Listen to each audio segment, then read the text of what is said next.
아줌마, 이거 할인 안 돼요. 다른 데는 다 해주던데. 목요일 오후 3시 동네 슈퍼마켓의 계산대 앞에서 한 여성이 불만 섞인 목소리로 말했습니다.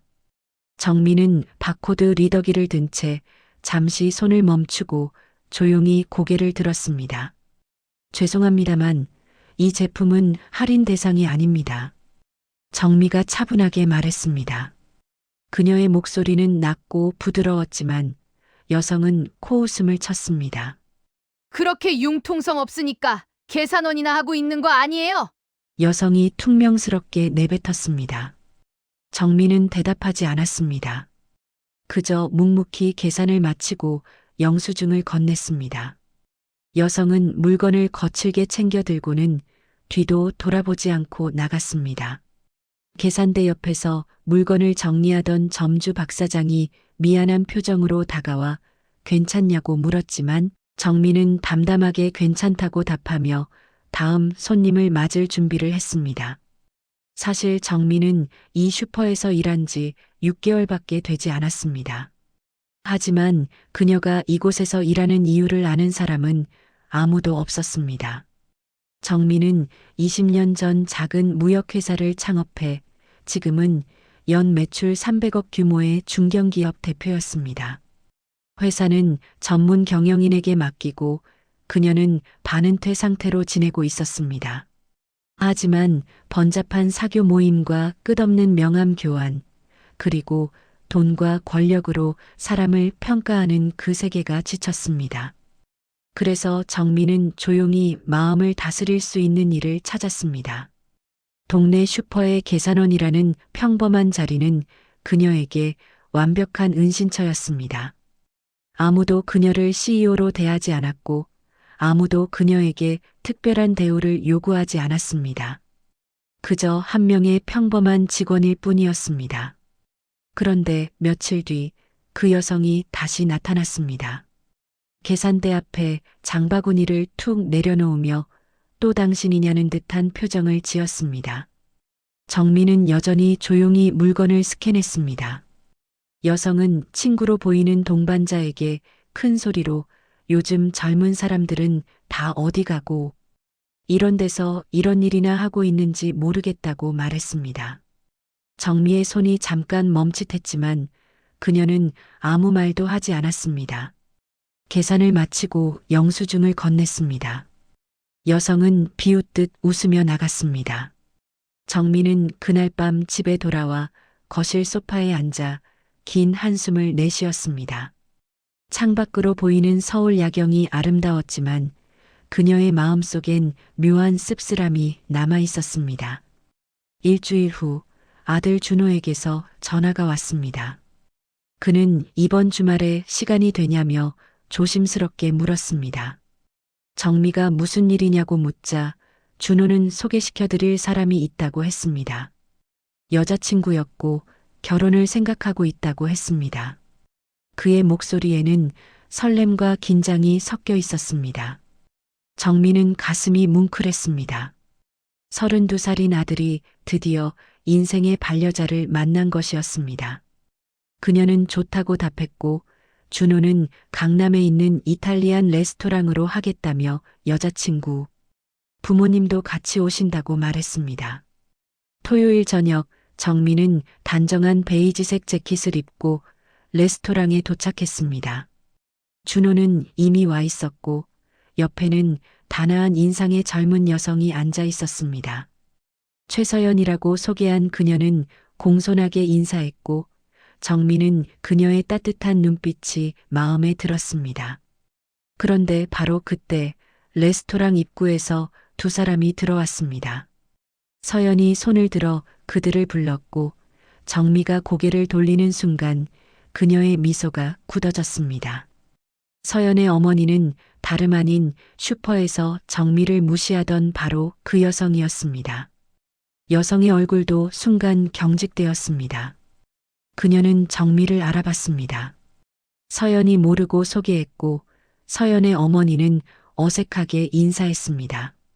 정미는 침착하게 고개를 숙이며 반갑다고 정미라고 합니다. 라고 말했습니다. 분위기는 미묘하게 어색해졌습니다. 서연의 아버지는 상황을 파악하지 못한 채 밝게 인사했지만 테이블 위의 긴장감은 쉽게 가시지 않았습니다. 식사가 시작되었지만 대화는 자주 끊겼습니다. 서연의 어머니는 정미를 마주보지 않으려 애썼고 정미는 차분하게 음식을 먹으며 자연스럽게 행동했습니다. 하지만 준호는 눈치를 챘습니다. 어머니의 표정이 평소와 달랐고 서연의 어머니가 유독 불편해하는 것이 느껴졌습니다. 서연의 아버지가 자랑스럽게 딸이 은행에서 5년차 대리로 일한다고 말했고 정미는 부드럽게 준호는 건축회사에서 현장 관리를 한다고 답했습니다.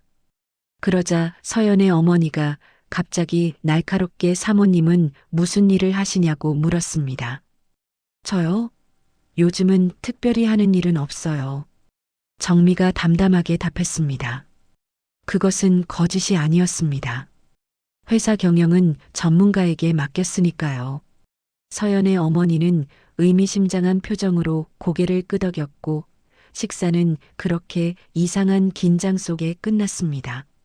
집으로 돌아온 준호는 정미에게 조심스럽게 서연이 어머니랑 아는 사이냐고 물었습니다. 정미는 아니라고 그냥 우연히 마주친 적이 있다고 대수롭지 않게 답했습니다. 하지만 준호는 그날의 분위기가 마음에 걸렸습니다. 다음 날 서연에게 전화를 걸어 어제 식사 자리가 어땠냐고 물었습니다. 서연은 좋았다고 답했지만 우리 엄마가 좀 이상하더라며 집에 와서 계속 준호 엄마 이야기를 한다고 했습니다. 준호가 긴장하며 무슨 말씀을 하셨냐고 묻자 서연은 조심스럽게 사모님이 지금 무슨 일을 하시는지, 경제적으로 어떤 상황인지 그런 것들을 물으셨다고 답했습니다. 준호의 얼굴이 굳어졌습니다. 며칠 뒤 서연의 집에서 가족 모임이 열렸습니다. 양가가 함께 결혼 준비를 논의하는 자리였습니다. 하지만 분위기는 처음부터 좋지 않았습니다. 서연의 어머니가 직설적으로 혼수는 어떻게 준비할 생각이냐고 물었고 정미는 차분하게 적당히 준비하려 한다며 요즘엔 간소하게 하는 게 추세라고 답했습니다. 하지만 서연의 어머니는 냉랭하게 결혼은 일생에 한 번인데 너무 초라하면 안 된다고 말했습니다. 정미가 여전히 차분하게 초라하게 하자는 게 아니라 실속 있게 하자는 거라고 답했지만 서연의 어머니는 계속해서 따지듯 질문을 이어갔습니다. 예식장 등급, 하객 규모, 예물 수준까지. 정미는 모든 질문에 성의껏 답했지만 상대방의 태도는 점점 더 불편해졌습니다. 그날 밤 준호는 서연과 심한 말다툼을 했습니다. 준호는 내 어머니가 우리 엄마를 너무 무시하는 거 아니냐고 격하게 말했고 서연은 무시한 게 아니라 결혼 준비를 제대로 하고 싶으신 거라고 맞받아쳤습니다. 준호의 목소리가 높아졌습니다.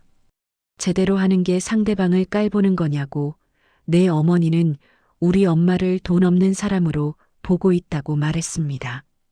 서연은 눈물을 글썽이며 그럼 너는 내 엄마가 잘못했다는 거냐고 물었습니다. 둘은 그날 이후로 연락을 끊었습니다. 정미는 아들의 우울한 표정을 보며 가슴이 아팠습니다. 서연도 마찬가지였습니다. 그녀는 양쪽 사이에 끼어 괴로워했습니다.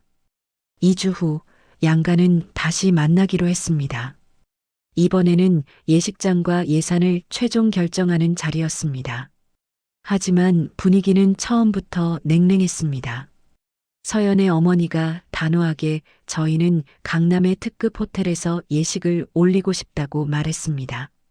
정미가 조심스럽게 그건 너무 부담스럽지 않겠냐며 아이들 의견도 들어봐야 하지 않겠냐고 말했습니다. 부담스럽다니요? 혹시 비용이 부담되시는 겁니까? 서연의 어머니가 날카롭게 반문했습니다. 그 순간 테이블 위의 공기가 얼어붙었습니다. 준호가 자리를 박차고 일어났습니다. 어머니, 그게 무슨 말씀이세요? 우리 엄마를 무시하는 겁니까? 준호가 분노를 참지 못하고 소리쳤습니다. 정미가 아들을 제지했지만 준호는 억울함에 떨리는 목소리로 말했습니다. 아니, 엄마. 이건 참을 수 없어요. 이분은 처음부터 엄마를 깔보고 있었어요. 서연의 어머니가 발끈했지만 준호는 멈추지 않았습니다. 슈퍼에서 우리 엄마한테 한 짓 제가 다 들었어요. 계산원이라고 무시하고 융통성 없다고 비웃었죠. 준호가 폭로했습니다. 서연의 어머니의 얼굴이 새하얗게 질렸습니다. 서연의 아버지도 당황해서 아내에게 그게 정말이냐고 물었습니다. 분위기는 최악으로 치달았습니다. 서연은 고개를 숙인 채 눈물을 흘렸고 정민은 복잡한 표정으로 자리에서 일어났습니다. 오늘은 여기까지 하는 게 좋겠습니다. 정미가 조용히 말했습니다. 그런데 바로 그때 서연의 어머니가 비아냥거리듯 말했습니다. 결국 경제력이 안 되니까 도망가시는 거죠? 솔직히 말씀하세요. 슈퍼에서 계산원 알바나 하시는 분이. 그 순간 정미의 휴대폰이 울렸습니다. 그녀는 잠깐 망설이다 전화를 받았습니다. 네, 이사님. 지금요? 알겠습니다. 계약서는 제가 직접 검토하겠습니다. 금액이 50억 이상이니까요. 정미가 차분하게 통화를 마쳤습니다. 테이블 위에 모든 사람이 얼어붙었습니다. 서연의 어머니는 입을 다물지 못했고 서연의 아버지는 더듬거리며 지금 뭐라고 하신 거냐고 물었습니다. 정미는 한숨을 쉬며 가방에서 명함 한 장을 꺼냈습니다. 제 소개를 제대로 안 한 것 같네요. 저는 주미래통상 대표입니다. 슈퍼일은 취미로 하는 겁니다. 정미가 담담하게 말했습니다. 서연의 부모는 말문이 막혔습니다. 서연도 놀란 표정으로 정미를 바라봤습니다. 서연의 어머니가 떨리는 목소리로 그럼 그동안 무엇이었냐는 듯 말을 더듬었고 정미는 슬픈 눈빛으로 답했습니다. 네, 그동안 무시당하고 있었습니다. 하지만 저는 당신의 태도가 돈 때문에 달라지길 원하지 않습니다. 서연의 어머니가 황급히 정말 죄송하다며 자신이 몰랐다고 사과했습니다. 하지만 정미는 조용하지만 단호하게 물었습니다. 몰라서 무시한 게 아니라 가난해 보여서 무시한 거 아닙니까? 서연의 어머니는 아무 말도 할 수 없었습니다. 정미는 조용히 자리를 떠났고 준호도 어머니를 따라 나갔습니다. 남겨진 서연의 가족은 무거운 침묵 속에 앉아 있었습니다.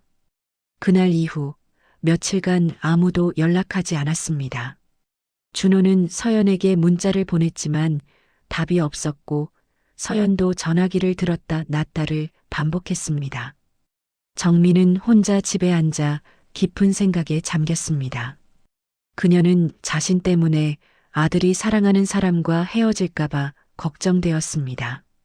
그런데 3일째 되던 날 초인종이 울렸습니다. 정미가 문을 열자 서연이 서 있었습니다. 그녀의 눈은 빨갛게 부어 있었습니다.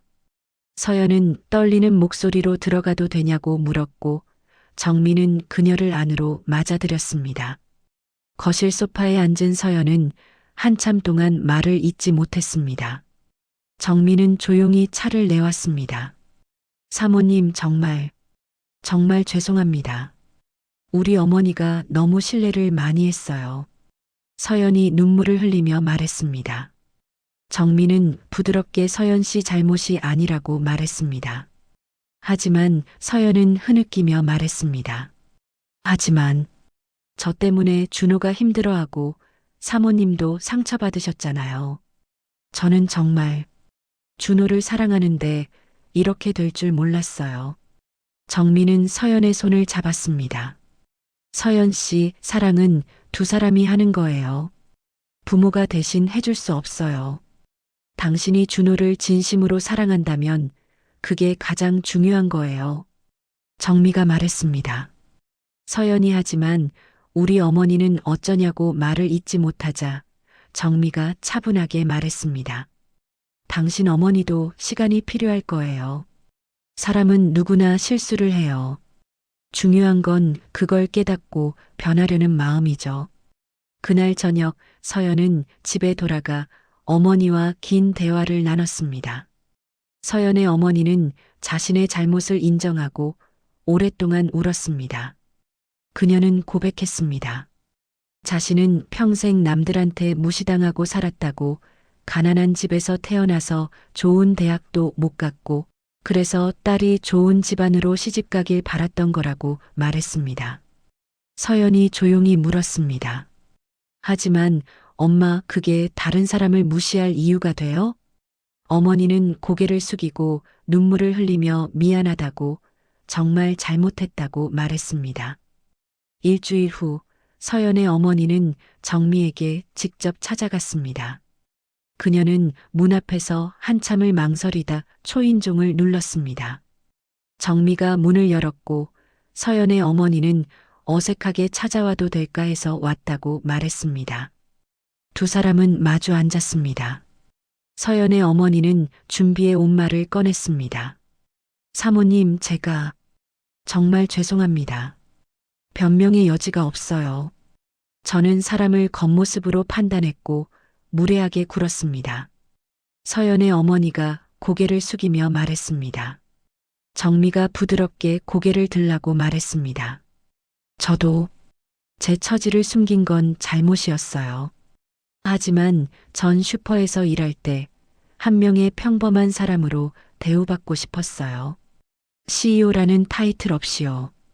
정미가 솔직하게 말했습니다. 서연의 어머니는 부끄러운 듯, 그런데 자신은 그 평범한 사람조차 제대로 대하지 못했다고 말했습니다. 우리 모두 배우는 중이에요. 완벽한 사람은 없어요. 정미가 미소 지으며 말했습니다. 두 사람은 그날 오랜 시간 이야기를 나눴습니다. 서연의 어머니는 자신이 겪어온 상처와 열등감에 대해 털어놨고, 정미는 성공 뒤에 숨은 외로움에 대해 이야기했습니다.